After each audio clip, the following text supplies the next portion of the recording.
Nana Kwesi. Welcome to 29. All right. aKorfa. Yeah, let's start it off with Kwesi Asare. Yeah, Kwesi Asare. I was waiting. Airdrop.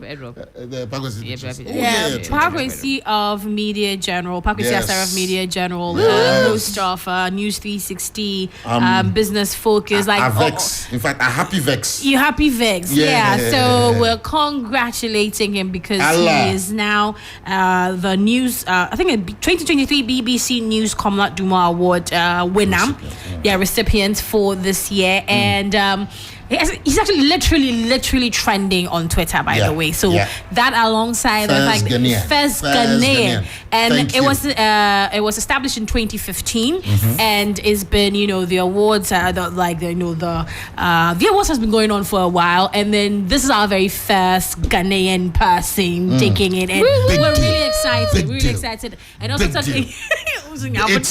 No. I excited. I thought it is a big deal. Because you RTP crime. I know make you put bed for this time. Yeah. You get BBC, my brother. Should we be teaching you, my brother? Celebration, teach, enjoy. Honestly, please, you've worked hard for this, and in fact, the entire team he worked with. Yes. Congrats, kudos. Congratulations. I'm particularly very excited because we both entered. We had our first media interview ever at Radio University together. Okay. So we're like class 1 media house guys. Oh my God. We entered campus. It was a year ahead of me in uni, but we all started Radio University together. But he didn't stay long before the corporate world captured him because they know that the guy was exceptionally good. Yeah. So he could read news, then people would say, who is that guy? You sure it's a student? It's his voice. Prof, what is Govani? You sure say this guy be your mate? Well, you they sound like that guy. Don't judge me. Don't judge me. Now, as part of the award, he will spend 3 months working with BBC News teams in London across television. In what? London. Across television, radio, and online. And he will be given the opportunity to further develop his journalism skills through training, workshops, and mentoring with leading BBC journalists as well. So, Kwesi Asare, congratulations from all of us here. And Today, let's HR come from. Keep on doing amazing. Congrats, work. boo. Yes. In fact, there was an interview with him today on Sunrise. On Sunrise, also on New Sunrise Day. and also on New Day. Yeah. Let me see if I can drop a search from that as well. Okay. But whilst we are at it, while that is happening, another thing that's got Ghanaians. Okay, I think we have it, right? No. Okay. Another thing that's got Ghanaians reacting is Men's Gold Ghana. Now, before Men's Gold. Well, I know Men's Gold is still live on Twitter Space, right? Yeah, I think they are. Let me still on. Right now. Yeah. Part 2. And shouts go out to Na Shoko's also joined Team her New Day. debut on Thank you. You're welcome to the family. This is how you start a Monday. Yeah. This is how you know your week. If all weeks will start like this, with item 13, Kakra, celebration Kakra, every week will be good, man. Auntie Ama. He did, right? Yeah. Okay, let's go. How do you feel? Oh, wow. Here we go. It's exciting. It's a thrilling feeling, but it also feels like a lot of responsibility on my shoulders. The exciting part of it is that it's been 8 years since the Comlat Dumont World News Award was launched by the BBC, and we've all been eagerly waiting for a Ghanaian to win this award. In fact, it's been won by 2 Ugandans, 2 Nigerians. In fact, they won back-to-back. There's also a Ugandan, Kenyan as well. Yeah. And then last year was won by a Zambian, the youngest ever. And I'm sure now we recall, in our days at EIB, the very maiden edition, the inaugural one, I entered. Yeah. And I came runner-up. It was won by Nancy Kakungira, who currently works for the BBC. Very much deserved, So it's been 8 years down the line, and then this year I kind of felt like I should try again, because every year I get my friends from different media houses approach me and say, you were runner-up in the very maiden edition. Let us know, what did you do right, or what do you not do right, so we also enter. So a lot of them have tried, and I just said, let me try again. And for me, I think between 2015 and now, a lot has happened in my life. A lot has changed. The very maiden edition in 2015, I think I just had 3 months of television experience. I just joined TV3 because I'd done radio for a very long time. And so I just started television. I was very fresh to television. And so 8 years down the line, I've been in and out of the country. I've garnered a lot of experience for myself. I've become bolder. My understanding of global and national issues are better. I have a relatively better grasp of continental issues. And so I said, listen, I'm going to go for the juggler this time. Yeah. And here you are. Here we go. Well done. This is a big win for Ghana. And since the award was instituted in 2015, it's been a little sad, if I should say, that a Ghanaian hadn't won, seeing that it's an award scheme named after a Ghanaian journalist. The award has come home to Ghana now, and as Roland keeps saying, it's back home. Other winners have said that when they were first told that they had won, they were given strict instructions not to disclose this information to anybody until the main announcement was made globally. Were you given similar instructions? Absolutely. Okay. I was, I was out of town actually. So I'd gone on holidays. So I was in Canada actually. Okay. You're chilling. I got to Canada on the 7th. No, I left Ghana on the 17th. Got to Canada on the 18th of July. And then I got the news on the 19th. That long? That was just a day after I got to Canada. You've been known since the 19th? Yeah. So we're all in Canada. I think congratulations. Sorry. Yes, Canada. Sorry, Canada. Canada. You, at this way, Canada. Don't put words in my mouth. Once again, congrats, good at you.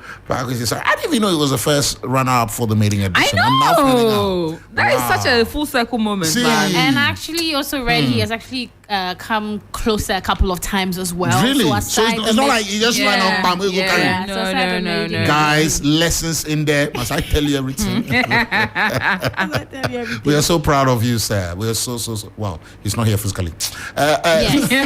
But I was he's my work boo, by the way. He's my work boo. Oh, really? So let me claim it, yes. Oh, he's wow. He's my office boyfriend. For how many hours? He's always been my office boyfriend. Hey, for how many hours? He's always been my office boyfriend. I thought it was faculty. No, faculty is my second office boyfriend. Oh, wow. And you're my third. Media, don't even bring me down. Why don't give me a check? Don't disturb me. You are not in the equation. You're not in the respect equation. social distance. No, I'm just putting out there. No, you're number 3 on the list. AJ, carry your thing no, to BBC Komladuma Award. Carry your thing. But it's beautiful. Kudos go out to management as well. The welcoming, everything around it. It was so nice. Was a bit rushed, but we love it. We love that attempt. Yeah, a bit rushed. Because some of us didn't need the party. No, the food finished very quickly. Yeah, why? I saw it live on TV. Why? I was watching it as I was finishing. So they didn't consider with the afternoon session? No, they don't care about that. But it was a good one. Yes. Kudos to management. Kudos to you, Pangus, again. Yeah. Allah. PK, what's Pangus, sorry. God. Yeah. So while is happening, it is still happening. Yeah, it is still happening. Like we're still celebrating. No, okay, let's not move on again. I have to change my mind. Let's not move on. Let's continue to big up Park. So where are you? I said, I'm in Canada. How long are you going to be there? I told them. So how's your name pronounced? I said, Pakwesi Asare. Okay, so the reason we're doing all this is to let you know that you are the winner of the 2023 BBC World News Komladuma Award.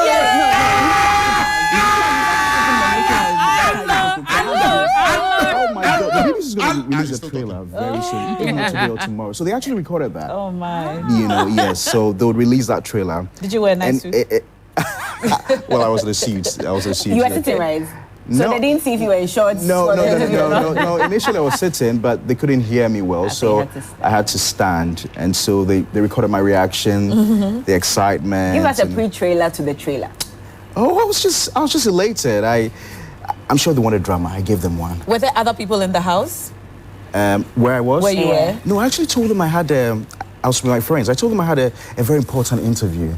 So they all left. Oh. You gave them drama? Yes. Screaming, shouting? Yes, I was making noise. Yes. Yes. You know, I've never heard you speak louder than this. This is like your always voice. You were able to go higher than this for Yes, them. I was. You shouted a bit. I made noise. I was excited. Can't imagine I couldn't believe it. I couldn't believe it that For someone who wasn't expecting this. I had to come back 8 years after for this. It was. See the way I'm smiling like an idiot. I know, right?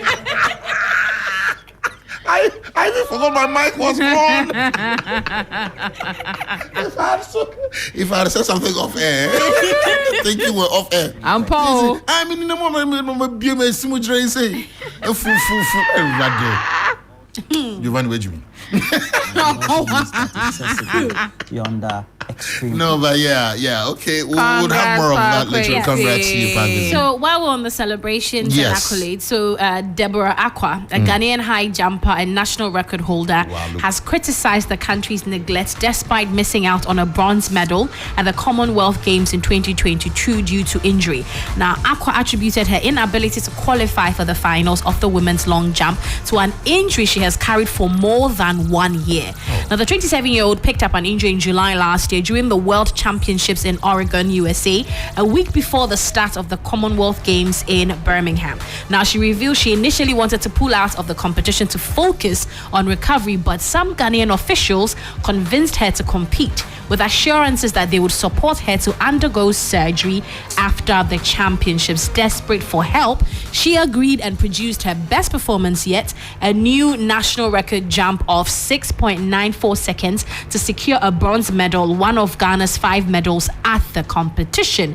And now this is the story, and Ghanaians are like, we always are, encouraging people to do their best, put Ghana on the map, red, and gold or black, gold and green. And Charlie, no, they're like, this is not supposed to be the story. And how are you letting someone know that your country has your back and all of that? Kill yourself for the country.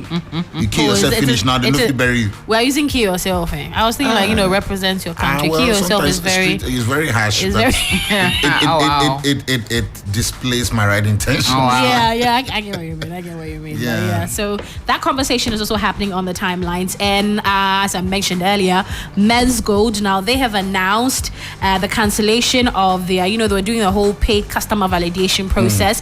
And this is all stemming from I think Friday evening there, now into the weekend, there was a press statement or press release sort of that was saying that people should pay 650 Ghana cedis so they can recover, their monies that are locked with Men's Gold. We all know the story. And now, so Ghanaians were like, is this supposed to be like a new scam, or it's the audacity? How is this person able to come out with such a statement and all of that? Now you'll be shocked to know, I think there's a photo that suggests that someone actually tried it, I think for quote say sugar reasons. He wanted to know what was going to happen. So there's a photo that shows that someone did pay the 650 just so they would hear what is going to happen. And the photo says that they're going to get their money in 2025 rather. 2025. Basically, now they've also come out to say that they're not doing that again. Now they're going to do PIN codes instead. That is not coming at a cost. Now, as you mentioned earlier, there's a Twitter Spaces happening that he's explaining why that is happening, while Ghanaians are demanding an apology instead, and also how he's going to pay the monies he's meant to pay them. Long and short of the story at the moment. So wait, I've not been following the Twitter space. Maybe we'll get some updates. Yeah, maybe we'll get some updates after, because it's still going on. So more stories will come out of it's that. It's interesting that Namwan would have to explain himself these days. He used to have people speaking on his behalf. PRs, a lot. media, bloggers, moguls, bloggers would jump at his defense. Media personalities, a whole bunch of people. Money stopped coming. Really? I will assume. He had a whole. It was the biggest army of PR people I've ever seen. Everybody and their person worked live at Xylophone or Men's Gold or something. Yeah. Life, But life, yeah, times, that's a point. seasons. But my thing is this: I'm not sure what the resolution of this case is going to be. Yeah. Because this is people who are literally claiming that their monies are stuck in this defunct company. Yeah. They were sold lies. Alive. basically, Yeah. to put it lightly. Or giving some false. False. That they are buying some gold in exchange for this or the other. Literally, the whole, even sex says that the whole process is fraudulent. Yet, people have lost their investments, but this gentleman is not in jail. Yeah. He went to some jail in Dubai. Dubai for brief. a period Very of brief. time. He's come out, or allegedly. I'm sure he's got a very He strong lives in team. Trasacco, Legal allegedly. team. Shadow team. He's still living for what the customers are saying, a very good life, not having any issues. Somehow, between us, the legal system, the evidence gathered against him, or the attorney general or whatever, they still haven't been able to raise enough of a case to put him in jail permanently. What is going on? How is it able, or he and his company able to now tell people to now go and sign up for 650 only to Freely. get the thing that's saying that you by the 25th of March, 2025. I am no lawyer, but I'm just thinking. Is that he's got some gray area of the law that and he's protects exploiting it him. so much. Because I don't know how else everyone else can see this, but But the law nobody yeah. can. That's what I'm saying. I don't know. I need some education. People Maybe- steal pens and goats and illegally trespass into people's houses. Yeah. And that's why Victoria Orense say, I get back, I know they work alone. How are people stealing You get back in- phones and getting thrown You into get jail for back in- 2-3 years? Someone Stealing actually- goats yeah, and getting plantain 1 and year, then stealing they do- plantain, yeah. or like the most mundane theft issues are being thrown into jail for long periods of time. And this huge. On that note, On that note, we're moving on. So this is not great news. So there's a soldier with the 5th Infantry Battalion of the Southern Command of the Ghana Armed Forces. Private Rajat Bayu has met his untimely death after his rifle accidentally went off while he was about to take up his duties. So preliminary investigations indicate that the deceased officer was sitting on his bed waiting to relieve his colleague at the base ammunition depot near Michel Camp over the weekend when the accident occurred. And the body of the deceased soldier has since been conveyed to the 37 Military Hospital mortuary, and that's according to a statement from GAF. And a team... GAF. Yeah, GAF, Oh, okay. yeah.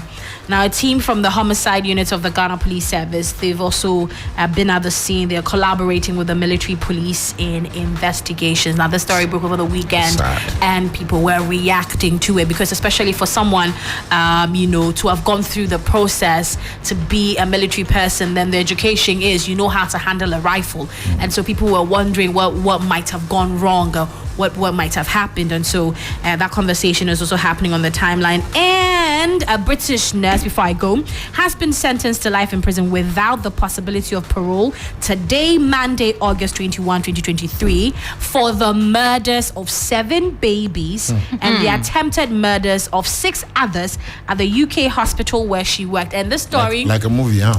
See...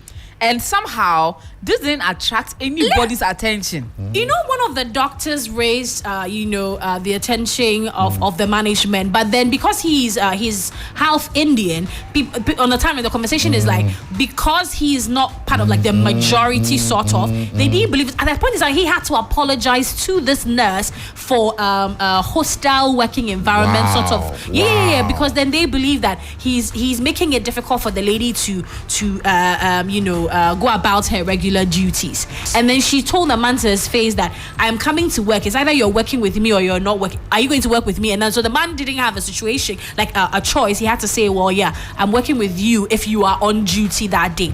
So it was him and some other doctors who set the alarm off, went to the police, because then internal investigations were not coming up with any concrete information whatsoever. And it's crazy. It was a black nurse. That is what the story is on the first child should have been arrested. How do you kill it? But because she's a white nurse, keeps on killing. They kept using a phrase for her, a very polite, pleasant person like her can't do that, is what they're saying. And when you see her photos, People's children were dying. Charlie, People's she was children were using dying. insulin poisoning at certain point. It's crazy. Crazy. Children. But yes, so we're wrapping it up and also reminding you of the Sunrise Twitter Spaces. The topic is one of the wildest things I've seen on for a while. It says, what is wrong with you, young Ghanaians? There's the topic. Honorable Katie Hammond has that answer. For the Twitter Spaces, so you might want to check out our social media platforms, WFM 92.7, and also hop on this Twitter Spaces. Clemento Suarez will be on there, a host of other young individuals who've also been able to make something of themselves. You have a conversation with them basically to find out what exactly is wrong with us Ghanaians. Well, Shatta Wale is still a young Ghanaian. He's been trending as well. His reaction to Ashake's filling the O2 Arena, 20,000 and I didn't people. think Ashake could actually do that. In fact, he didn't think he can. I didn't think that he had made. Ashake didn't think Ashake he had made can do that. the kind of numbers because I thought on Olamide happily. Like a Burna Boy cool. Yeah. That was a massive He's the one. first young artist to do that. I mean, someone said in 2020, I'm not sure he thought he would be this big. And you see, the reason I'm sure short. he probably thought that he had the capacity to do it because the last London trip last year, there was a stampede. It was a stampede of people. Someone died. So exactly. So he knew that Charlie, if these people could love me so much, let's go all out for it. He could have flopped badly. I mean, any musician will tell you that some of those things to Charlie work they behind the scenes. I'm telling we you. need to be learning from some of those guys how they do it. But it seems that there's a fight. We are waging some kind of war. In fact, Shatta Wale and I think Stoneboy's managers made a post. Something. A blogger reposted. Shatta Wale reacted, and now the whole timeline is. No, don't you think we always miss the point when we do this though? But honestly, man, it's like we're taking one step forward, 55 back. As an industry, sometimes you get confused. It's sad. It's worrying. And it becomes frustrating. You see that the things that really deserve our energy. We don't give it. We also that don't much, think about collaborative power because honestly, you do think that if Sarkodie, Stoneboy, Shatta Wale, and Samini, King Promise, all the big and King Promise decided as a unit of 6, let's fill the O2 Arena. If they can't fill it, they'll fill it. In fact, I keep saying that if you're a music lover, it's practically impossible or a bit unfair, maybe unwise, for you to say you're just a supporter of Shatta Wale without loving Stoneboy, or appreciating the hard work of Stoneboy, or loving the input of singer what Sarkodie has done with She Rap. It's practically impossible for you to appreciate music from Ghana or claim to be someone who loves music from here and go like, oh media, I'm only Shatta fan, so I don't just say Stoneboy Nyumba, I'm skip. Exactly. It will be tough for you because if once you love your Shatta, you love your dancehall, there's a possibility that you would love something Stoneboy. So I mean, if we to go to the numbers or do the numbers, we can easily feel it if we want to. But it's also the initial investment to be able to do it because you need to book the location and do all that prep work beforehand. So I think a lot of people are afraid to do that initial investment. What if I don't get my money back? I thought when Kiddy and Kwame Eugene had that tour they did in London, they would do the next thing. I was hoping we would push that to the level where we get to see. But more of that. Typical Ghana mentality. We throw in the bat. We're easy to discredit our own. The songs he has, yes, they're great, but we also have a lot of great artists with great songs. In fact, they even gave him that whole "you lack international" vibe because of the heavy local language. But then again, they even told him the same thing. I think we may also be missing the point where Nigerians have a lot of disposable income, willing to pay for enjoyment, while Ghanaians are not. It's an uncomfortable place to argue. That's why we don't go there. While Ghanaians, we know that is a fact. Ghanaians, because Ghana knew London there, over spending £100 on a concert there. Anka Kambono. But like to spend £40, £50, £70, because the few times I've gone, if you even go to a restaurant and you spend a specific amount of money, and you tell a Ghanaian person, hey, now hey, spending that,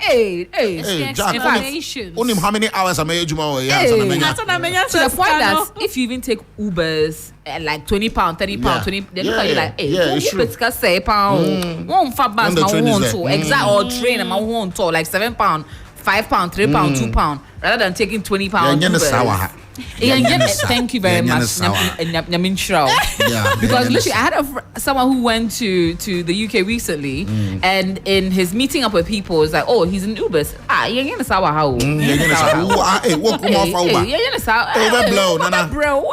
By 1 month. By 1 month. When this what? Well, that's it for the trends and ENT. Thank you. All right, guys, don't forget that you need to dial *439# to play with us. We're gonna get into our very first draw shortly. We want to see the early birds, those who are really playing. So dial *439#, opt for 3F.